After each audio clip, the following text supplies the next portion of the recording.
kur mbaron koha e atit, fillon koha e Salianit, le të themi, dhe çdo naiv që mendon që lëvizja e Salianit do të shmang nga drejtimi i PD-s Berishën, unë mendoj që ka gabim dhe është thjesht naiv. Sepse Partia Demokratike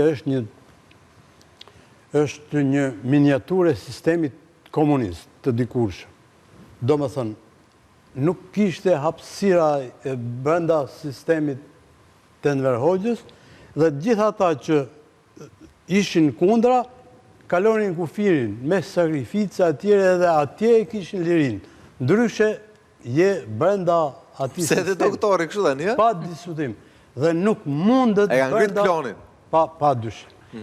Ajo e kemi thënë, është parti e liderit, është parti e Saliut, është gati si një prom private, ku, ja, e pam në mirdit, u quan 2-3 veta nga sala, e bën Salianin i bret, edhe Saliu qeshte e aprovonte. Ku është mendimi i lirë këtu? Jo, në fakt që premtoj që duhet shkonte nisë foltore në dy me idenë që të bënte një farë analizet brendshme dhe situatës, dilnin përgjegjësitë. Jo ta ai, sigurisht ai s'ka faj, po të tjerë. Struktura tjera. Ajo lloj strukture që ka PD-ja është e viteve 90 deri më sot nuk ka ndryshuar. E vetmja gjë, ndoshta, nga që është zvogluar PD-ja, nuk është më ajo situata ku njerëzit që ishin kundra merreshin e zhdëpeshin në dru në pallatin e kongreseve? Jo.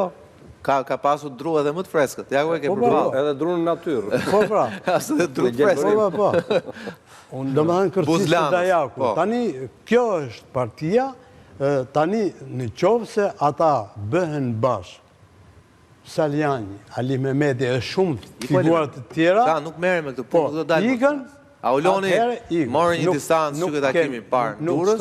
Nuk kemi asë një shpres, bile edhe me këta ishte shumë e vogël, por tani nuk ka asë një lloj shprese se këta mund të ndryshojnë diçka në Partinë Demokratike. Absolutisht.